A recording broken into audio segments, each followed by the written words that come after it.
2030 का भारत। 2030 के भारत की जब भी हम बात करते हैं तो भारत के भविष्य की बात होती है। 2030 में भारत देश कैसा होगा, इस विषय पर बात होती है। भारत जी। देश को करीब 17 सतत विकास लक्ष्य मिले हैं, जिसमें से तीन खास लक्ष्यों पर हम अक्सर इस खास कार्यक्रम में बात करते हैं। शून्य गरीबी, शून्य भुखमरी और बेहतर शिक्षा। 2030 तक भारत देश को इन तमाम लक्ष्यों को हासिल करना है, लेकिन सबसे बड़ा सवाल यही उठता है कि क्या भारत देश इन लक्ष्यों को हासिल कर पाएगा। जिस सुंदर भारत की, जिस स्वर्णिम भारत की हम कल्पना करते हैं, क्या वो भारत वाकई 2030 तक हमें देखने को मिलेगा। इन्हीं सवालों को लेकर हम अक्सर अलग अलग चेहरों से चर्चा करते हैं और उनके विचार जानते हैं कि वो आखिर 2030 तक भारत देश को कहाँ देखते हैं। तो आज जो हमारे साथ मौजूद है, कांग्रेस माइनॉरिटी डिपार्टमेंट के नेशनल कोऑर्डिनेटर और वाइस प्रेसिडेंट है स्टेट व्यापार मंडल शिमला से, हमारे साथ इंद्रजीत सिंह जी मौजूद है। सर, बहुत बहुत स्वागत है आपका। Thank you so much ma'am, thank you.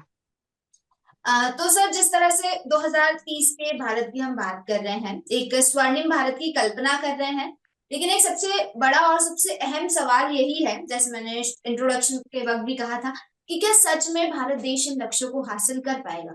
मैं आपसे यही जानना चाहती हूँ कि आप 2030 के भारत को कहाँ देखते हैं। आपकी नजरों में 2030 का जो भारत होगा उसकी तस्वीर कैसी देखिए मैम, एक सच्चा हिंदुस्तानी होने के नाते है। हम जी। सब यही चाहते हैं कि हमारी कंट्री जो है वो ग्रो करे, हमारा देश ग्रो करे। But the kind of atmosphere जो आज माहौल है, चाहे वो चुनावी माहौल कहें किसी भी प्रदेश में, किसी भी राज्य में, स्पेशली इंडिया के, तो वो मुझे लगता है कि हम हमारे को उस तरफ नहीं लेके जा रहा। हम दिल से डेफिनेटली चाहते हैं कि सुंदर भारत हो, गरीबी ना हो, सब एजुकेटेड हो, लेकिन हम उस तरफ बिल्कुल भी नहीं मूव कर रहे। अभी हमने रिसेंटली देखा कि चाहे कोई भी राजनीतिक पार्टीज है, वो एक ऐसे वर्ग को लुभाने में लगी हैं जिनका, जैसे आज अगर हमने वोट ही लेना हो तो हम उनको बोल रहे हैं फ्री बिजली देंगे आपको, और फ्री बिजली देंगे, और मतलब वोट लेने से पहले हमारी सारी जो राजनीतिक पार्टियां लोगों को लुभाने में लगी हैं। अगर हम सब कुछ ही फ्री बांटेंगे तो क्या हमारा देश, हम उसको उस तरक्की तक पहुंचा सकते हैं?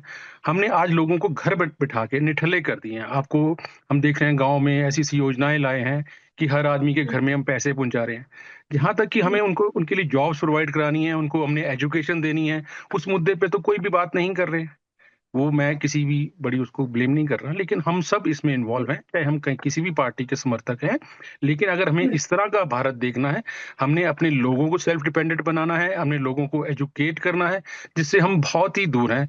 अभी हमने दिल्ली में देखा कि लोगों ने देखा, जैसे प्रीवियसली जो पार्टी थी कि वो एजुकेशन की बात ही नहीं कर रहे, वो रोजगार की बात ही नहीं कर रहे, वो बात ये कर रहे हैं कि हम आपको ये मुफ्त देंगे। तो दिस इज द रीजन। क्योंकि रेवड़िया तो देखिए हर सरकार बांटती है, चुनाव से पहले सभी राजनीतिक पार्टियां तमाम वादे करती है, तो हम इस चीज को लेकर किसी एक राजनीतिक पार्टी पर ब्लेम नहीं डाल नहीं सकते। लेकिन हाँ, अगर आप ये कह रहे हैं कि मुफ्त में अनाज दिया जा रहा है, मुफ्त में पैसे दिए जा रहे हैं सत्ताधारी पार्टी द्वारा, तो ऑपोजिशन जो है वो उसका अपोज क्यों नहीं कर रहा है। ऑपोजिशन नहीं, क्यों कहीं ना कहीं कमजोर पड़ता नजर आ रहा है। देखिए मैं एक हिंदुस्तानी होने के नाते बोल रहा हूँ। मैं यहाँ तो किसी पार्टी को ब्लेम ही नहीं कर रहा। कोई भी हाँ, पार्टी है, ऐसा नहीं है कि मैं, सारी मेरी पार्टियां कांग्रेस कर पार्टी, रही हैं। मेरी जी। कांग्रेस पार्टी में आस्था है, मैं उनका वर्कर भी हूँ, उनका सिपाही हूँ, लेकिन ठीक है। But at the same time एक पार्टी को देख के दूसरी पार्टी, दूसरी को देख के पहली पार्टी, वो सब यही करी जा रहे हैं जो कि हमें नहीं करना चाहिए। देखिए, टैक्स पेयर्स का पैसा है। हिमाचल में सरकार आई, हमने ये बोला कि ओपीएस दिया जाएगा, ठीक है, इससे लुभाया तो वोट मिली। अब हमने प्रीवियसली दिल्ली में देखा तो केजरीवाल सरकार ने कि हम मुफ्त बिजली देंगे। आप मुफ्त बिजली देने के बजाय मुफ्त राशन देने के बाद हम अपने यूथ को इस क्या उस सक्षम बना रहे हैं कि वो कुछ काम करे या दो पैसे कमा ले? हम तो, बल्कि मुझे तो लगता है कि रादर देन हम किसी तरक्की के बजाय, ठीक है, एक होनी चाहिए, लेकिन मुझे तो लगता है हम रिवोल्ट, और उसके लिए, क्योंकि मैं हिमाचल से हूँ, शिमला से हूँ, यहाँ देख रहा हूँ युवा हमारा बेरोजगार है, जॉब्स हम नहीं प्रोवाइड हो पा रही, चाहे कोई भी गवर्नमेंट हो, है ना। इसी तरह आप पूरे हिंदुस्तान की ही ऐसी हालत है, तो मुझे ऐसा लगता है। सर, इस चीज से मैं बिल्कुल अग्री करती हूँ कि पूरे हिंदुस्तान की यही आदत है कि बेरोजगारी काफी ज्यादा मात्रा में बढ़ गई है, और कहीं ना कहीं शिक्षा का भी इसमें एक हाथ है, क्योंकि आज के जो स्टूडेंट्स हैं या जो लोग हैं उनको उस हिसाब से शिक्षा नहीं मिल रही है ना, कि कॉलेज स्कूल से निकलने के बाद उनको प्रॉपर एम्प्लॉयमेंट मिल सके, अपॉर्चुनिटीज ही कम है। तो मैं आपसे एक चीज जानना चाहती हूँ कि इन चीजों को किस तरह से हम मैनेज कर सकते हैं, किस तरह से कम किया जा सकता है, क्योंकि अगर मुफ्त में चीजें देने की बात की तो वो तो कई सालों से चला आ रहा है, आजादी के बाद से चला आ रहा है, लेकिन कोई बदलाव खास नजर नहीं आता है। तो एक कहते हैं ना कि एक बड़ा और ड्रास्टिक स्टेप उठाने की जरूरत है इस दिशा में, तो वो स्टेप क्या हो सकता है? देखिए, सबसे पहले तो हमें जैसे शिक्षा प्रोवाइड करानी है, और हम्म, शिक्षा के साथ-साथ ये युवा को अपॉर्च्युनिटी भी देनी है कि वो पैसे कमाए और देश के की तरक्की में वो सहयोग करे। अब सबसे बड़ी बात तो यही है कि हम अगर किसी को घर बैठे, अगर आज मैं अपने घर की बात कर रहा हूँ, अगर बच्चों को विदाउट एजुकेशन मैं उनको सिर्फ़ खाना ही उपलब्ध करवाऊँगा, तो एक समय ऐसा आएगा कि मेरे जो हमने अर्न किया हुआ है, वो भी हम खत्म कर देंगे, और नया हम अब इस योग्य अपने बच्चों को हम नहीं बना रहे। ठीक है, आज हमने राज करना है, लेकिन ठीक है, आप लुभावने वादे ज़रूर कीजिए, कोई भी गवर्नमेंट है, लेकिन साथ-साथ शिक्षा का जो मेन जो मेरे को लगता है सबसे इम्पोर्टेंट है, और उसके बाद रोज़गार हम कैसे कमाएँ आप। तो मुझे ये लगता है कि हमें अपनी कंट्री पे ध्यान देना चाहिए, अपनी एजुकेशन पे ध्यान देना चाहिए, और यहाँ पे अपॉर्च्युनिटीज़ निकालनी चाहिए कि किस तरह से हम अपने युवा को एडजस्ट कर सकते हैं। हमारा जैसे मेक इन इंडिया का नारा था डेफ़िनिटली, लेकिन हम वहाँ तक कहाँ तक कामयाब हुए? आज मेक इन इंडिया के नाम पे हिंदुस्तान में सिर्फ़ बॉक्स ही बन रहे हैं। मैं खुद मोबाइल इंडस्ट्री से हूँ, तो जो हमारी जो सामान आ रहा है वो सब दूसरी कंट्री से आ रहा है। लेकिन यहाँ चेन्नई में पैकिंग हो रही है, उसके ऊपर मेक इन इंडिया लिखा जा रहा है। तो मुझे लगता है कि rather than make in India लिखने के बजाय हमें मेड इन इंडिया करना चाहिए। बिल्कुल बिल्कुल। जी। बिल्कुल आप सही कह रहे हैं। कहीं ना कहीं शिक्षा इसमें एक बड़ा रोल प्ले करती है, लेकिन सर एक समस्या नजर आ रही है ना यहाँ पर, कि दिन ब दिन शिक्षा बहुत ज्यादा महंगी होती जा रही जी। है ना। और जो गरीब तबके के लोग हैं, जाहिर तौर पर वो अपने बच्चों को बहुत बड़े और बहुत महंगे स्कूल्स में नहीं भेज पाएंगे, तो फिर ऐसे तो यहाँ पर यही चीजें देखने को मिलेगी कि गरीब बच्चे जो हैं वो नॉर्मल से स्कूल में पढ़ रहे हैं, फिर वहीं आगे जाके उनको एम्प्लॉयमेंट भी वही नॉर्मल सा मिलेगा। और जो अमीर घराने के बच्चे हैं वो अपने बच्चों को बड़े बड़े स्कूल्स में भेज रहे हैं, और फिर उसके बाद आगे जाके उनको अपॉर्चुनिटीज भी उस लेवल की मिलेगी, तो जो डिस्टेंस है वो काफी बढ़ता चला जाएगा। जी, डेफ़िनिटली मैम, बहुत ही वैलिड बात की है आपने। अब मैं हिमाचल की बात करता हूँ। हम्म, यहाँ पे वर्तमान सरकार काफ़ी एफ़र्ट कर रही है, जो कि स्कूल को लेके करें, क्योंकि कई हम्म, स्कूल ऐसे थे जहाँ पे टीचर्स नहीं पहुँच पा रहे थे इंटीरियर्स में, और हम्म। स्कूल लगे थे, टीचर्स की सैलरी जा रही थी। कई जगह बच्चे ही उपलब्ध नहीं थे, जब कोई इंस्पेक्शन होती थी तो बच्चे भी हायर करके लाते थे वो। तो ऐसे अच्छा। सीन कई सामने आए। लेकिन अब जो वर्तमान सरकार है, हमारे एजुकेशन मिनिस्टर हैं, हमारे सीएम साहब हैं, वो यहाँ पे काफ़ी सीरियस हैं, और अब नए जो स्कूल हैं, वो जो यहाँ के जो गवर्नमेंट स्कूल हैं, वो एट द सेम टाइम वो कहीं न कहीं कॉन्वेंट स्कूलों को कम्पीट कर रहे हैं। उनके बच्चे अब जो नए निकल के आ रहे हैं, मतलब कि मैं स्पेशली हिमाचल की बात करता हूँ। यहाँ एजुकेशन सिस्टम मुझे लगता है कि हिंदुस्तान का बेस्ट एजुकेशन सिस्टम में से एक है, चाहे वो मैं खुद अभी तो गवर्नमेंट से। आप कह रहे थे कि हिमाचल में एम्प्लॉयमेंट का काफी ज्यादा इशू है, कि जी, एजुकेशन सिस्टम अगर बेटर है तो फिर एम्प्लॉयमेंट के लिए क्या कर रही है मैम गवर्नमेंट, क्योंकि वही जहाँ वही तक। हाँ। जी, हाँ देखिए, हम ऐसा है कि अगर जे एजुकेशन सिस्टम ठीक है, लेकिन फिर भी हायर स्टडीज़ के लिए बच्चे को दूसरे राज्य में जाना एग्जैक्टली। पड़ रहा है। जो बेसिक हाँ एजुकेशन है वो शिमला में बहुत अच्छी है, हिमाचल में बहुत अच्छी है। लेकिन फर्दर कोई ऐसे कोर्सेज़ नहीं है जिसमें बच्चे अर्न कर सकें।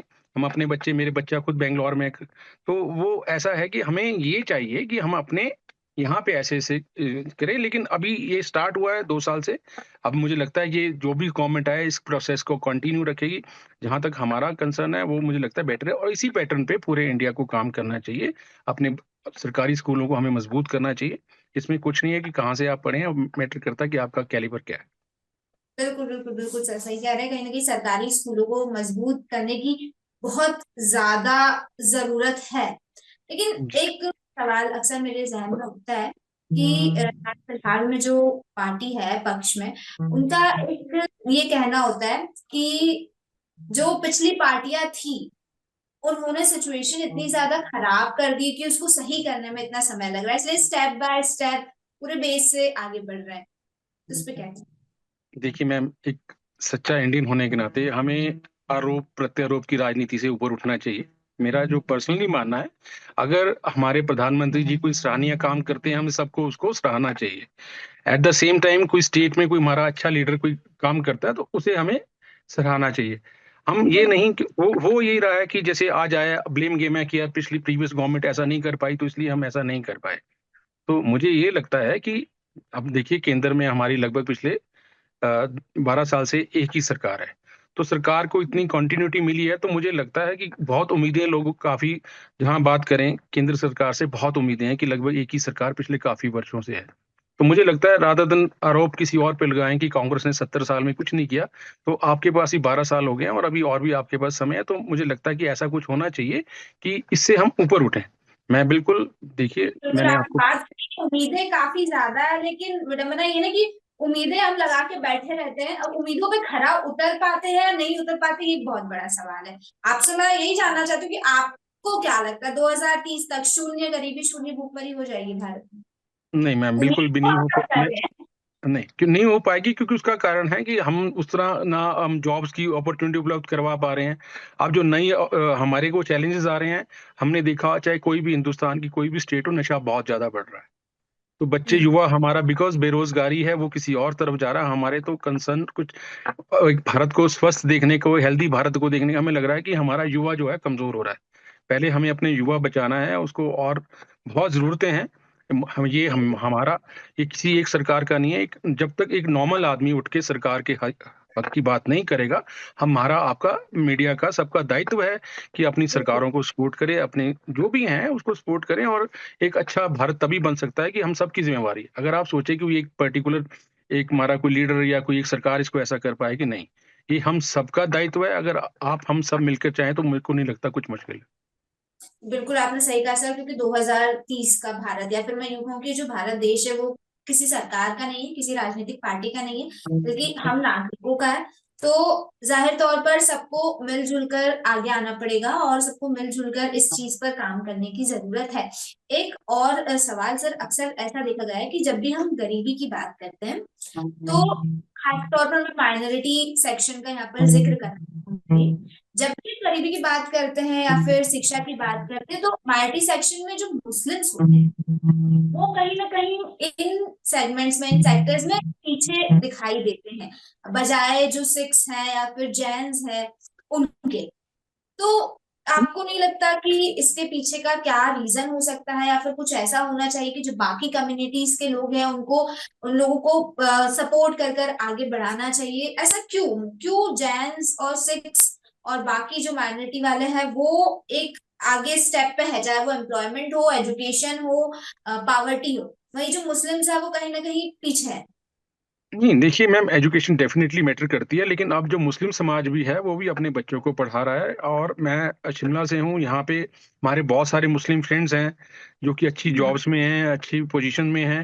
एट द सेम टाइम आप कहीं भी चाहें, ये हाथ के बहुत अच्छे माहिर लोग होते हैं इनके, आप देखिए आपको अच्छे कारपेंटर्स मिल जाएंगे, आपको अच्छे मोटर मैकेनिक्स मिल जाएंगे। ठीक है, डेफिनेटली वो पढ़ लिख के नहीं आए, लेकिन वो एट द अपनी जीविका कमाने में वो सक्षम है। तो मुझे ऐसा नहीं लग रहा था कि किसी हम कम्युनिटी वाइज इनको सेग्रीगेट कर सकते हैं। हर कम्युनिटी में पढ़े लिखे लोग भी हैं, हर नहीं है, हाँ डेफिनेटली।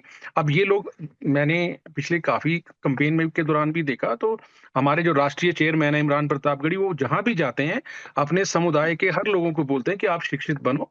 क्योंकि अगर हम शिक्षित नहीं होंगे, चाहे किसी भी कम्युनिटी की बात करते हैं, तो दूसरा हम अपने अधिकारों को ही हम नहीं पहचान पाएंगे और दूसरा बंदा हमारी वैल्यू नहीं करेगा। तो मुझे बिल्कुल। डेफिनेटली जी। बिल्कुल। आज सर क्योंकि समय कम है, एक आखिरी सवाल और एक बहुत महत्वपूर्ण सवाल मैं आपसे करना चाहूंगी। भारत का जो लक्ष्य है, जो सपना है, अगर हम उस रास्ते पर चले, तो उस रास्ते पर एक सबसे बड़ी समस्या आपको क्या नजर आती है?